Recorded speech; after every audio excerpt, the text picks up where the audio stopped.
Good afternoon. Thank you very much for joining today's webinar about GRESB. I'm Tony Wong, founder of Alaya Consulting.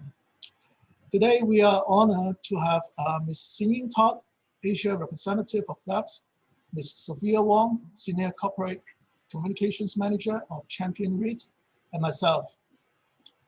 The agenda of today's webinar is simple. Xin-Ying will speak first about GRESB and some latest updates on the 2021 assessment. I will follow to provide some tips on improving your GRESB score. Sophia will then share with us the case study from Champion REIT. There will be a Q&A after our presentations. Please feel free to ask any questions on GRESB. And without further ado, I will now hand over to Xin-Ying.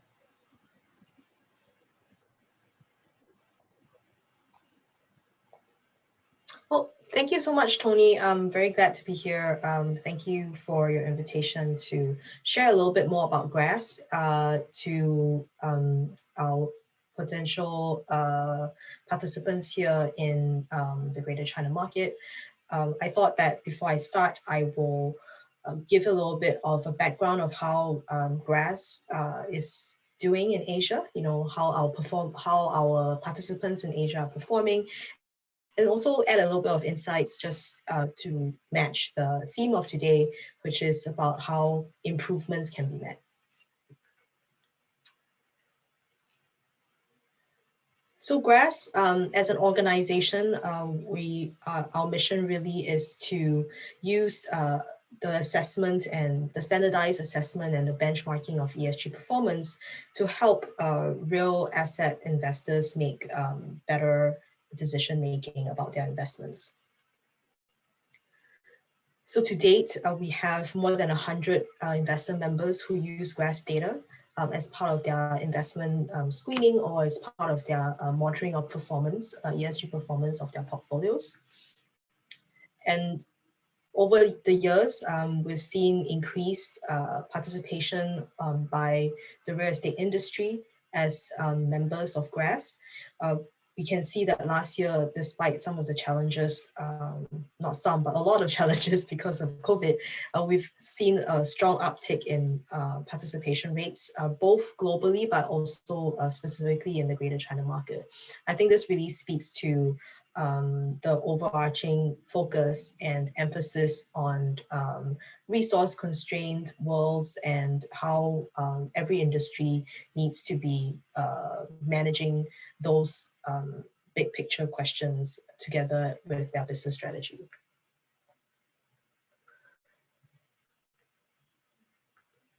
So the GRESB assessment, there are different steps to us coming up with a GRESB score for each of our participating members.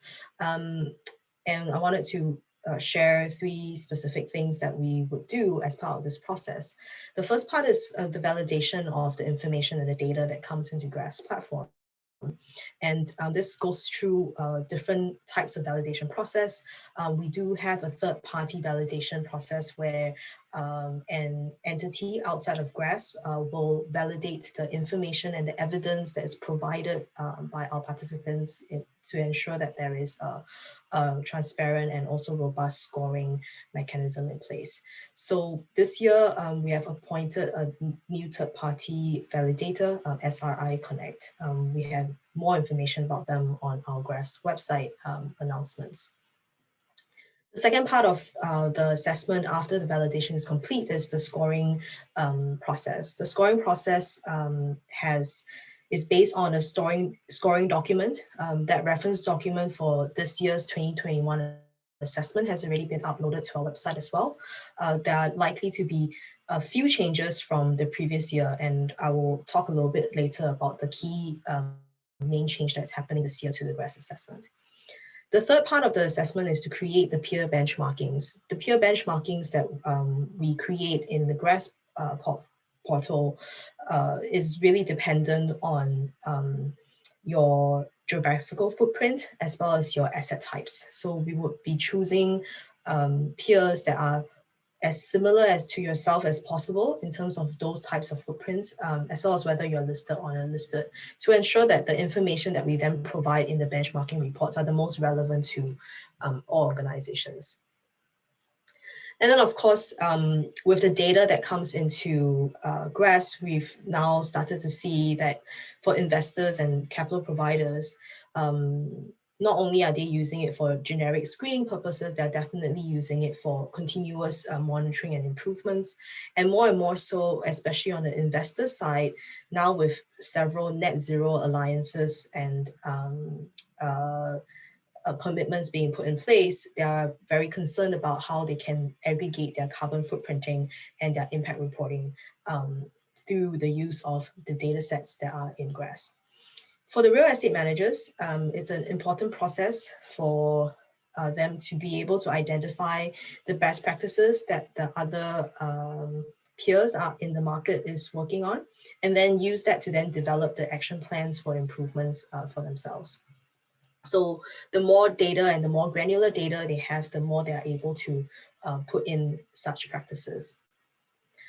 And we start to see the importance of data for green finance growth as well, because many of the sustainability linked loans now are linked to some kind of performance, either in terms of attaining a certain GRESB score or GRESB rating, or identifying a set of KPIs that where the GRESB data is available to be able to monitor progress.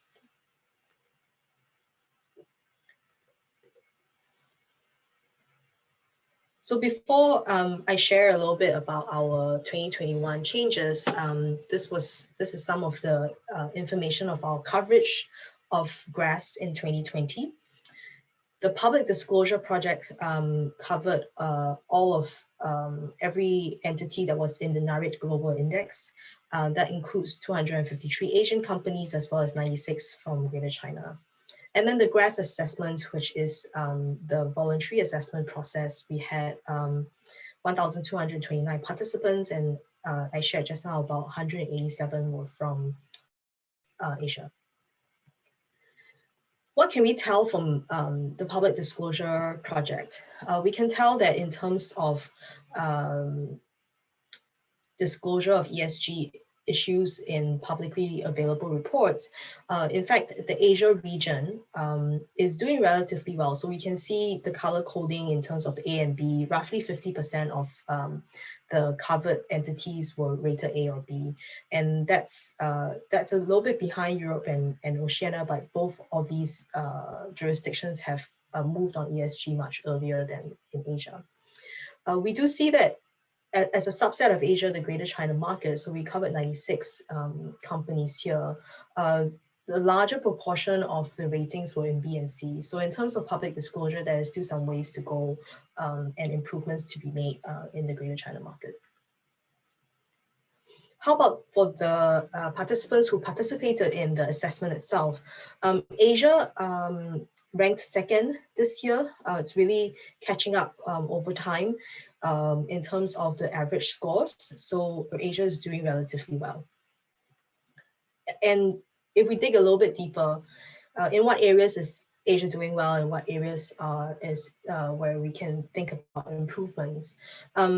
The orange highlights are the different aspects among GRESB that Asia is doing better than compared to the green line.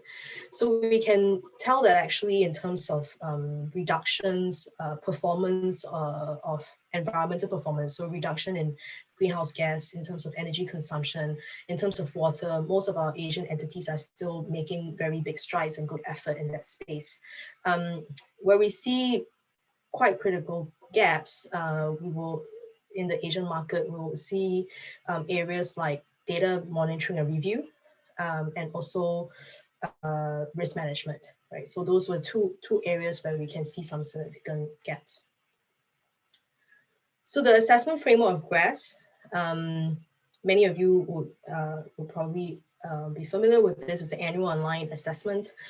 We have 3 different components under the GRESB assessment, and all of the indicators in these 3 components were have over time been aligned to all the international sustainability reporting frameworks, including most recently in the last few years, TCFD. So the three different components, the management component, the performance component, and the development component. I don't want to go into too much detail, but all participants have to respond to the management component questions, which really is entity level strategy and leadership issues. And then if you are a real estate company that largely holds standing investments, you respond to the performance component. If you are largely a developer, you respond to the development component. And your GRESB score is either a combination of management plus performance component scores or management plus development component scores. The weightage is roughly 30% on management issues and 70% on performance or development issues. So every year, some tweaks to the GRESB assessment happens. This year, we've largely kept the assessment the same for stability, given some of the challenges that occurred in 2020. But there's one particular change that will be integrated, which is the resilience module. The resilience module was started in 2018. Every time GRESB wants to incorporate some of the new changes in understanding of ESG in the market, we go through a 4-year process. And the first 3 years in 2018, 2019, and 2020, all of the questions were voluntary. Starting this year, the questions will be made mandatory and integrated into the main assessment. So we will see the key changes happen in the management component. There are new indicators that's been added on the risk management aspect of the management component. And also we have updated existing leadership, the 2 questions under the leadership with some of the climate risk issues. This covers everything from whether or not climate-related concerns have been integrated into the risk and opportunities or decision-making process of an entity, whether or not you have considered the types of scenarios that you would use to do your risk management and forward-looking planning, whether or not you have put in a systematic way to identify if there will or will not be material financial impacts. So in order for that to happen, actually, GRESB also has a couple of tools that we have developed to help companies in that process. So how does data help us? I think today's main theme is about improvements, and for GRESB, we really do see the power of data both to assist capital providers in their decision making, but also that same data set is just as useful for asset managers and asset operators to implement the type of changes that they want to see in their sustainability journey.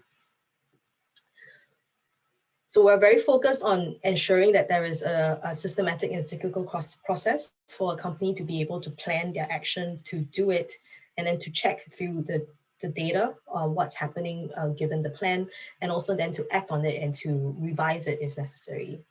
So we can see that when we produce the benchmark report for participants, they are able to actually go to certain levels of detail to be able to put plans into action. So not only do we tell them what the peers are focused on a particular area, we also tell them a little bit about how their peers are actually achieving those plans. So now, when we look at the Asia data, with some insights I shared just high level just now, here's a little bit more information on that. So we mentioned that for Asia, one of the areas is data monitoring and review, which we are lagging our global peers. And so this is an area for improvement in data verification. And we see that in terms of third-party verification, especially those that are in the energy performance, GHG and water performance, Asia has a much lower percentage of verified or assured data. And that's definitely scored differently from if you did have verified and assured data.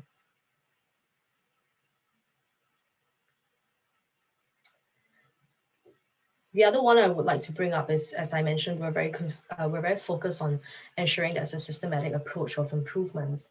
And so we would notice that in Greater China, for example, that there might be good engagement programs or like surveys of how tenants are feeling or the community is feeling, but a lot less of the time, sometimes we'll see a missing piece, which is the part about improvements and the part about monitoring how changes are improving or impacting the community. So that's definitely an area of improvement for Asia and Greater China as well. Lastly, we see some gaps definitely for climate risk management.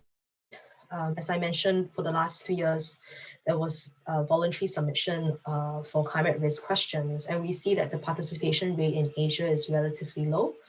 So definitely we feel like given the focus of investors as well as government regulations moving to meet carbon neutrality targets, this is an area where our Asian participants will really need to focus on going forward. So just quickly on a timeline for GRESB participation this year, we are well into March. The information and the reference guides, as well as training videos, are now already available online. And on 1st of April, the portal will open for assessment. Come June 1st, you can choose to do a response check with one of our technical help desk people, where they can review some of your existing response to date and answer questions. By 1st of July, the portal closes. That's a very important date. All of your submissions must be made before then. September 1st, launch of preliminary results. All of the participating entities will receive their results. This will not yet be made available. And there is a month review period before that is finalized and then made available in the portal to investors. So yeah, I think that's all my sharing for today, and I'll hand it over back to Tony and leave Q&A for the end of the session. Thank you, Xinying. Let me share my PPT.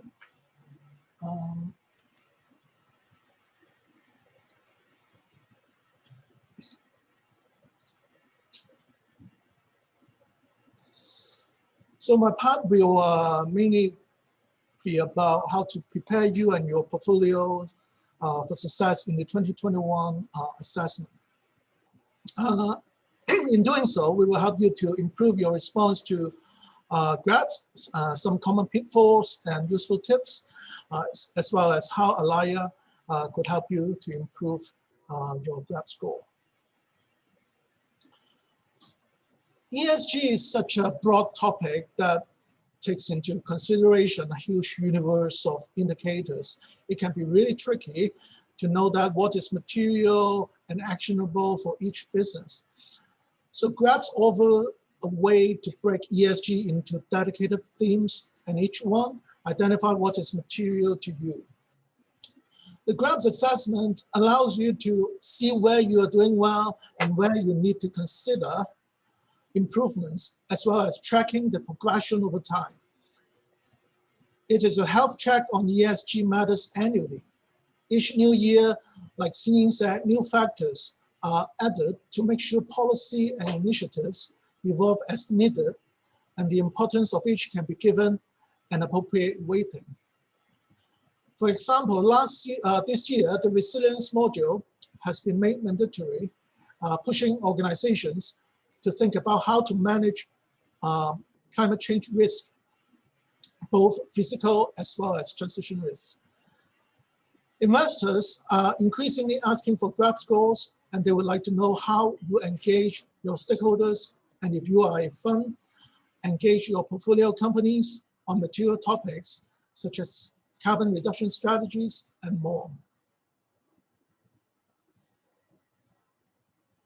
So how has GRESB gained such popularity? At a portfolio level, there's little thing else out there that benchmarks ESG performance. There are plenty of assets ratings, such as LEED, but no consolidated fund level assessment. Although performance is clearly delivered at the asset level, gaining an understanding of overall fund performance especially when you can benchmark against your peers, is useful. Because after all, who doesn't like to know how they are performing against their competitors? Behind all the benchmarking and analysis is GRESB's ambition to improve the reliability and availability of investment-grade ESG data.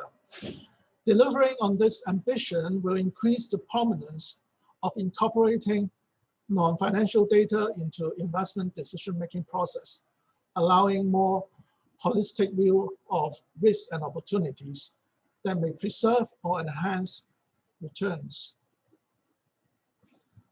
So Cindy has talked about the timeline in her presentation, but I would like to stress one more time here. You can start early. The pre-release assessment is available online now. The data gathering process for GRESB can be time-consuming, so starting sooner rather than later can surely give you a competitive edge. And it is especially true if you are submitting for the first time.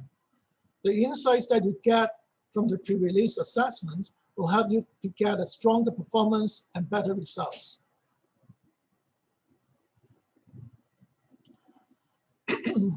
Xing has mentioned about the systematic system. So having a management system is central to performing well in GRESB, or frankly speaking, in any ESG or sustainability reporting.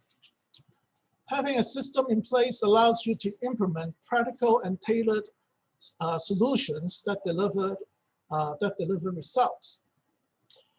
So in this way, GRESB assessment is no different from ESG reporting, which is a tool to kickstart a management approach on material topics if you do not already have one. So for example, do you have a policy in place? What is your commitment? Any goals and targets?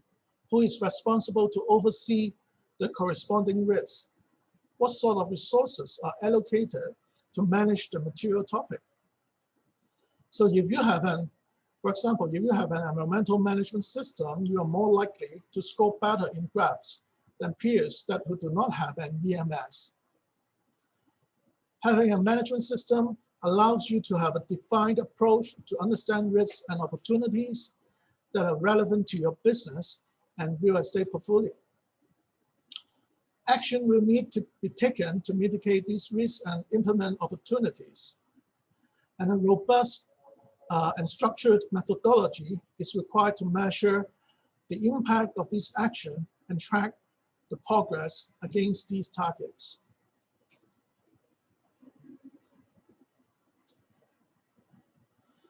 So what has changed from last year's assessment? I think Cindy also touched upon on this one. So for the resilience module, it's already aligned with the TCFD framework, accounting for both transition and physical risk disclosure. The other two, including the output and impact session, is now mandatory. So for example, if you are a container terminal, then you must now report the capacity and throughput.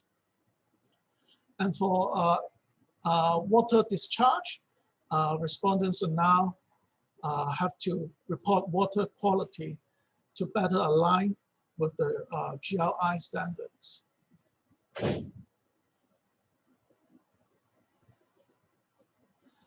So do not estimate the importance of planning when it comes to GRESB assessment. The portal is open for 3 months only.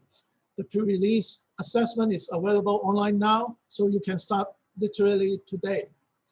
Review the pre-release offers early insight into changes to the 2021 survey. Understanding the changes allow you to learn about the potential impacts on your organization's ability to improve the GRESB score and the possible challenges in terms of gathering the necessary evidence and data in order to complete the survey. So start early and remind yourself what went well and less well last year, and consider both the process and the individual question responses. Remember that the data you collect for your ESG report or other sustainability certifications is also applicable to GRESB. So you've probably have already done some or most of the work. When you prepare sustainability report using GRI standards or SASB, or when you fill in CDP questionnaire, just make sure your data are consistent across all these different reporting platforms. Engage and educate the people that will support you in data collection, from executives to property managers and beyond. Keep in regular touch with these people. Open lines of communication will help to simplify and streamline your disclosure process. Of course, you can seek external support from the GRESB partner, such as Alaya Consulting. And in addition to seeking external support, Xinyi also mentioned GRESB has a service called Response Check, which can be purchased, and the advisors advise inputting all the answers and uploading all evidence to the GRESB assessment portal before purchasing the GRESB Response Check. Once you have paid for the response check, you will be prompted to schedule a 1-hour call with the technical staff from GRESB response check team. And the call must be scheduled at least 1 week in advance. So don't forget to upload the evidence to support your disclosure. Evidence such as any documentations, policies, as well as reports. The GRESB assessment must be completed in English. So if the evidence is in Chinese or other languages, a short summary in English of the document, which covers, and what it covers must accompany the document. For example, if you can draw a text box or add a sticky note to the document to summarize the purpose of the document in English. So let's take a look at the common mistakes and helpful tips. So evidence is critical, and make sure you fill out the table as much details as you can. And remember, sustainability is a ongoing improvement process. Don't just report your performance data annually, but make sure you set up SMART goals, and so that you can input your targets on the portal as well. Complete the assessment offline, and then so that you can review your response and seek for support if necessary. And of course, feel free to reach out to GRESB if you need technical support.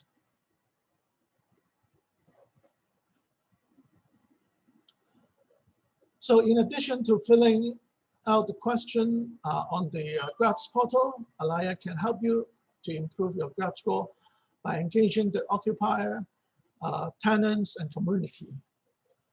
On energy and carbon reduction, we offer feasible technical solution to help cut down the fossil fuel consumption and therefore carbon emissions. So to conclude, if this is your first time to submit, it may not perform as well as you hope, but the insights you gain from the results will enable you to take actions to improve your results in subsequent years. But if you are an experienced reporting organization, you will be able to identify ways to improve the GRESB score on an ongoing basis. And that's it for my part.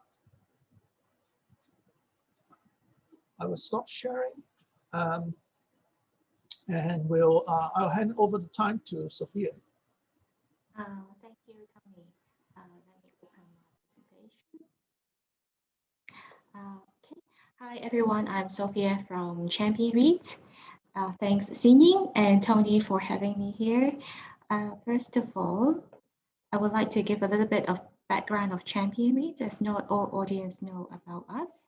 We are a real estate investment trust, which invests and manages prime office and retail spaces including 3 Garden Road in Central and Lion Place Mall and Lion Place Office in Mong Kok, which some of you should know.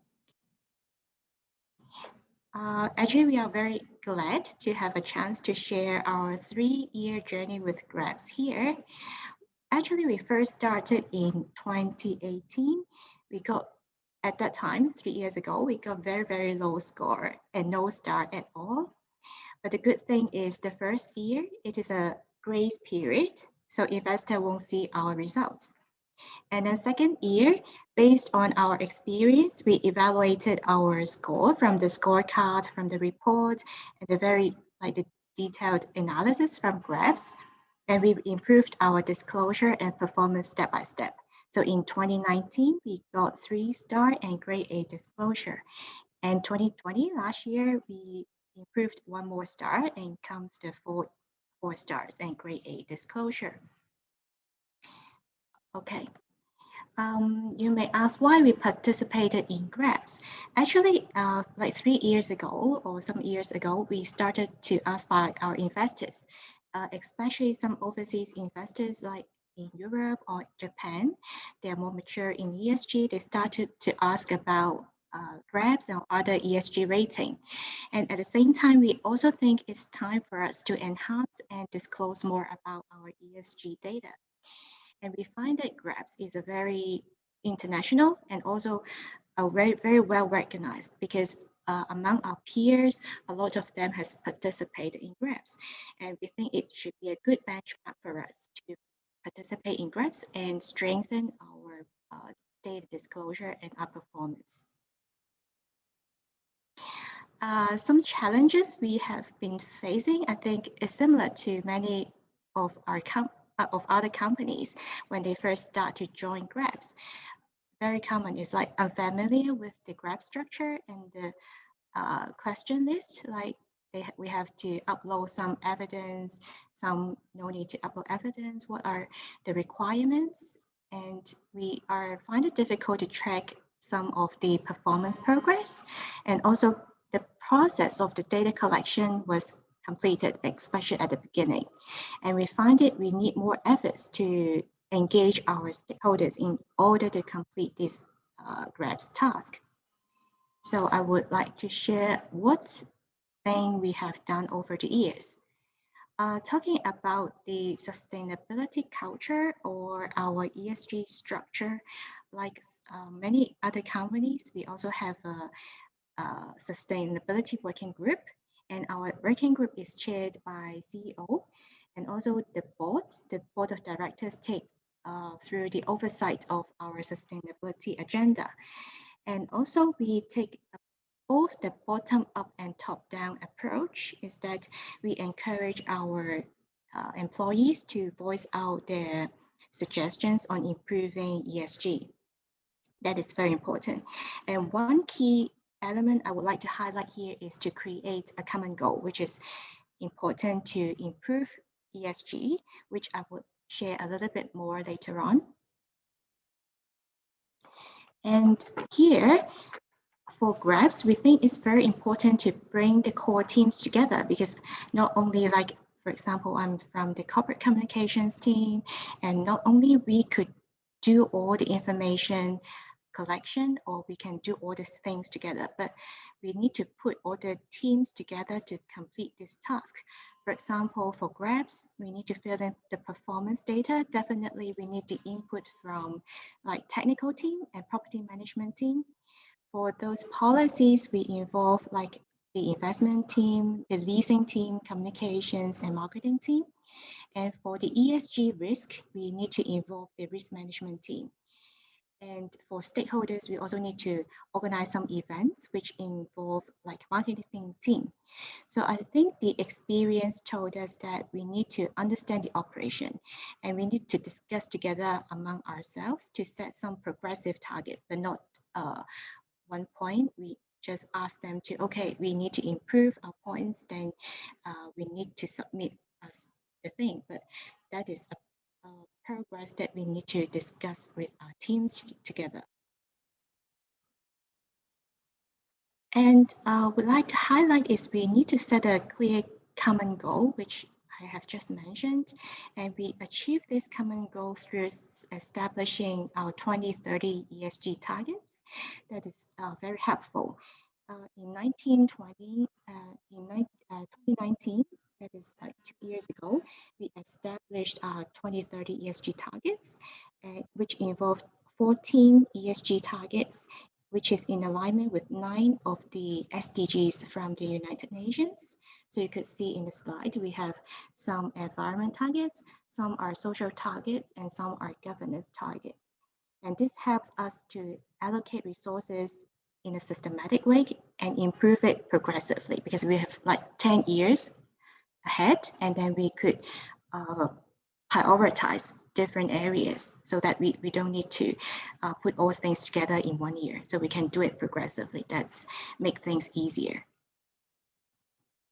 So this is an overall target and progress. We monitor it every year in our ESG report. So if you would like to know more, you could go onto our website and have a look of our targets and progress. And another point is that actually Champion REIT is have a very relatively small team. We just have a handful of staff, and we realize that it's no longer enough doing our own part, especially if we want to improve on like green data, for example. We realize that we need to work with our stakeholders, like our tenants, our partners, and also customers, for example, so that we can move the needle on sustainability faster and in a collaborative way. Just for example, you can see in the photo in the middle, these are our tenants in Land Place office. We organize some events to raise their awareness about well-being. And also like the photo on the right-hand side, our CEO or our colleagues all very involved in interact with the industry players, for example, sharing our sustainability journey and also learn from other industry players, which help us a lot. And another part is about green buildings.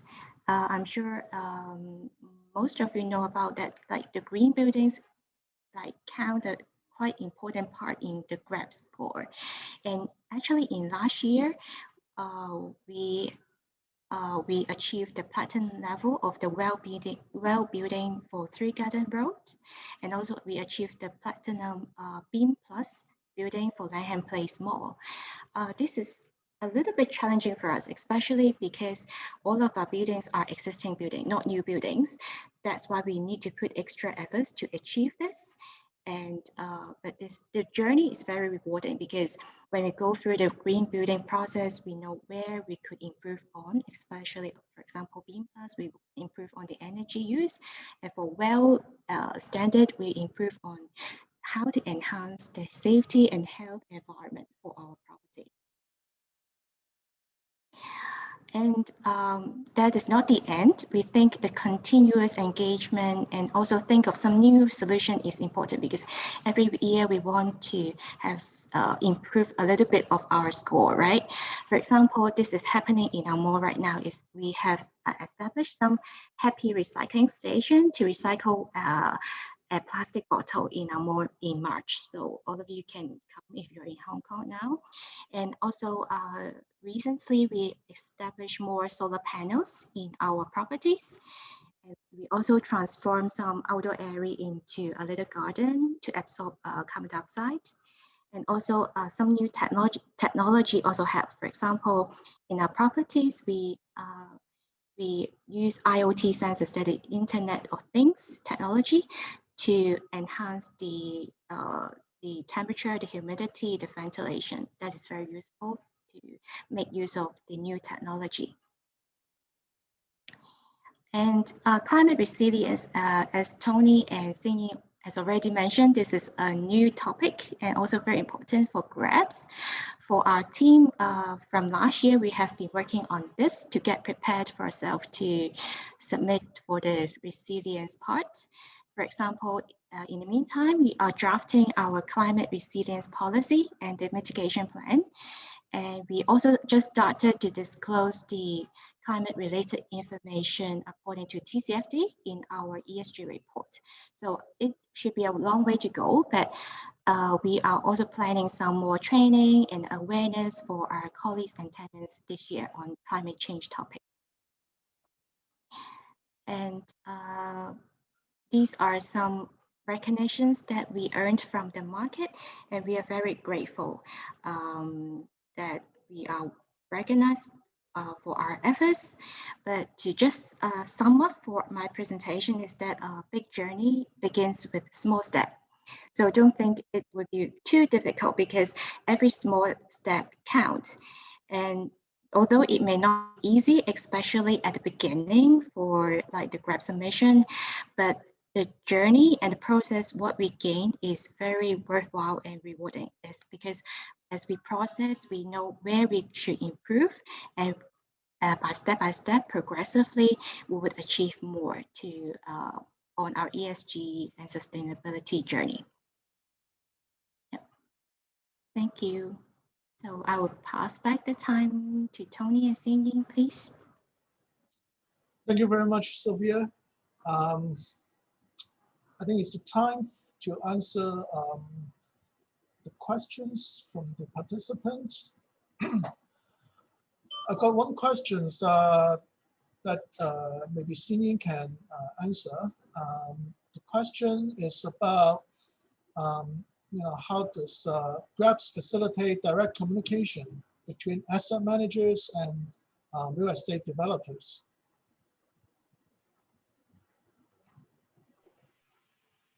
Great. Well, thank you very much for that question. So the GRESB report that we generate after your participation ends and the scoring is confirmed in October becomes the base foundation document of information for the different types of communications that need to happen.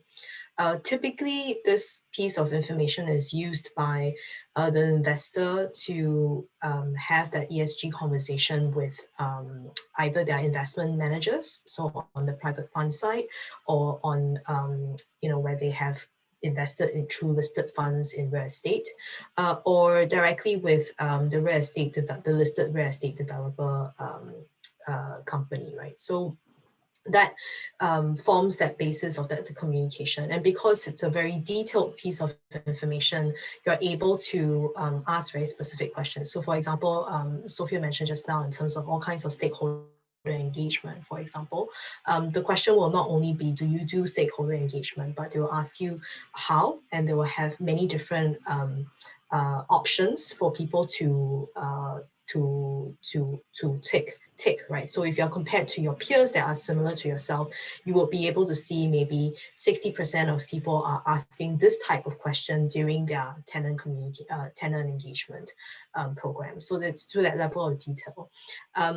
You can similarly use that to have conversations with your building manager, so your asset manager, to achieve the types of impact that you hope to see. So that piece of information, it's sometimes 80 to 100 pages long of peer benchmarking information for you to be able to have that in-depth conversation. I hope that's helpful. Thank you, Xin-Ying. There's another question asking how reporting data can fit in with GRI as well as with GRESB, and is there any value doing multiple reportings? Maybe I can answer this, and Sophia, Xin-Ying, feel free to chime in. So I think there's definitely value doing all these multiple reporting, as this is the reality these days. And unless we have a unified sustainability standard, this will be the case until we got to that point. And I won't say it's a waste of effort. In many ways, there's a lot of synergies between doing multiple reportings. And like I said in the presentation, many of the data and disclosures and evidence, policy documents that you disclose in a GRI report can be used for GRESB assessment portal, either from a disclosure perspective or from an evidence support perspective. So shouldn't be too much of a duplicate effort. Maybe Sophia, you can add some more because you're also responsible for doing both.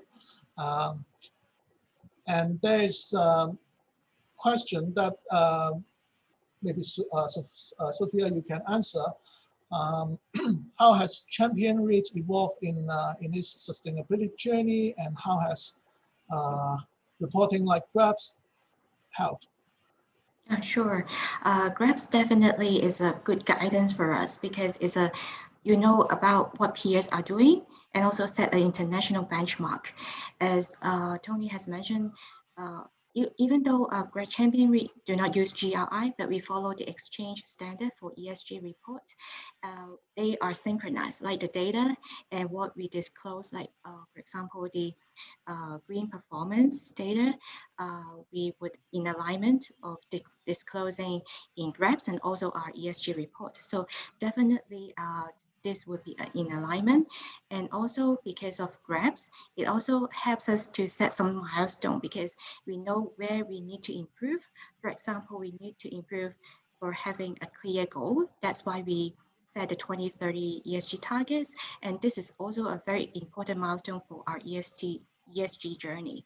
And also like pursuing the green buildings. This is also a good milestone for us to go for a long term for our properties. And these are all important as a part of the GRESB journey and also our ESG journey. Hope this answered the question. Thank you, Sophia.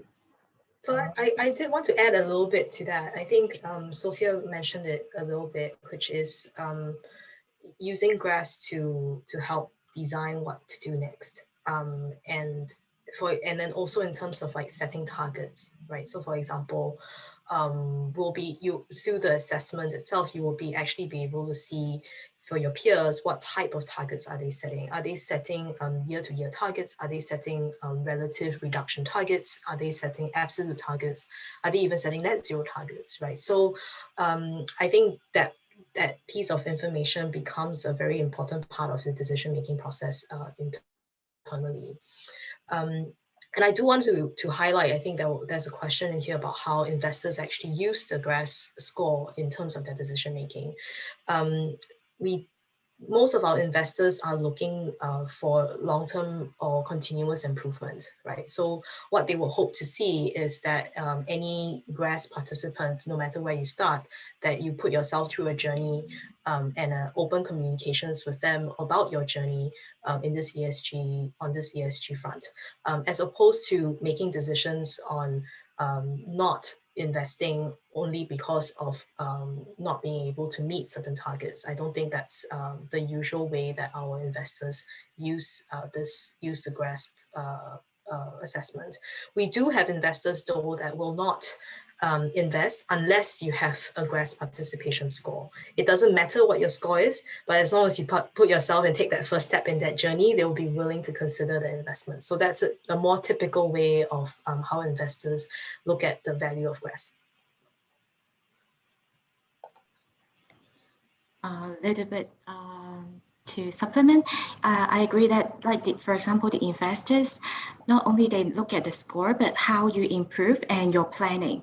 Even though we have 4 stars now, I think investor would see we have the improvement from like 3 stars and 4 stars, and also we have a plan to have a clear goal to say, okay, what is our plan? Maybe we're planning green financing, we are planning some climate resilience policy and mitigation plan. So it's important to see what we are in the pipeline and have a clear goal. That's good for our, like the disclosure is important to tell what the outsiders know, what the company's management are thinking and planning for sustainability.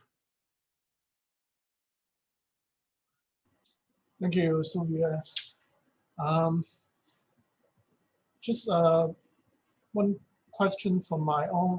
I've seen the data you presented during the presentation, Cindy, about the trends, and seems like China or Greater China region is lagging behind. So how do you see the trend in the coming 3 to 5 years? There seems a lot lagging behind in terms of verification and some of the other indicators as well. And do you see there will be a more booming activities coming along soon? Actually, I think the key area of improvement really is on the public disclosure side, right? And of course, we see these trends being led also by regulatory requirements. So obviously, for a lot of our Hong Kong listed entities who participate, they've had a lot more experience over time because of the ESG reporting requirements of the Hong Kong Exchange, as opposed to some of their Greater China counterparts who are only listed in Shanghai or Shenzhen that haven't had that level of requirements. And we see both Shanghai and Shenzhen stock exchange going in that same direction, right? So definitely, from a trend perspective, we would see the listed developers and the listed real estate companies be able to do more in the future. However, I think that even our current Greater China participants, in terms of environmental performance, they are doing improvements, being able to reduce over time consistently over the last few years, whether it is in terms of their energy use, in terms of their GHG impact. On the water side, it's a little bit challenging because many of the participants run retail, and so much of retail is F&B, so water consumption becomes a very difficult piece to manage for them. But I think aside from that, it will change, I think, with the 2060 targets for carbon neutrality in China. There's also more and more focus in terms of energy efficiency. There's also focus on supply chain impacts. This is specific to developers, right? So choices you make in terms of your building materials, for example. There's quite a lot of work being done. There are groups of developers who are looking at how to look at embodied carbon, for example. And those are trends that are just starting to happen, but I think that with the carbon neutrality target, it will pick up steam quite quickly in the Chinese market. Thank you, Cindy. Yeah, we are all looking for how all the people in China to make a plan achieving the carbon neutrality leading up to 2060. Sophia, one question for you, because you are in the best possible position to answer this. So, you've been leading in a leading role to improve the GRESB rating. What are some of the key tips that you could share with the participants of this webinar? As we have mentioned, we need to bring the core teams together and to do part by part, because for the GRESB, there is like performance part and also the management part. And we have to bring the teams together to see, okay, which part we have to improve. For example, if my company has not set the 2030 target, maybe it's time to set it. Or maybe for climate resilience, we have not done many things that it's time to plan for it. And for example, green buildings would be a big component for the score. Would it be time to pursue the green building standard? So just do it part by part, and with different teams' efforts, that would become a good point to start with to improve the score. And also, I think the GRESB team is very helpful. If you have any question from our experience, we email them, and they're very helpful to tell us, okay, what are the questions are referring and what they're actually asking, that will help as well. And also reserve a good amount of time before the submission. I think 2 to 3 months is at least like 2 to 3 months ahead of the submission time. Yeah, that's great. Good to hear that, because many of my clients are, instead of a step-by-step approach, they're expecting, a jump in the ESG ratings or ESG score from C to A in 1 year. So I have to say, ESG is an ongoing journey, and you have to do it on a step-by-step process. I think with that, we have answered all the questions, and just a few key takeaways. The GRESB portal will open in April, but you can start now, taking advantage of the pre-release assessment. The assessment will end in July, and the importance of third-party verification and transparency of data, especially in China, Asia, and also start the journey early and align with some of your other sustainability initiatives that you have been doing, especially climate resiliency.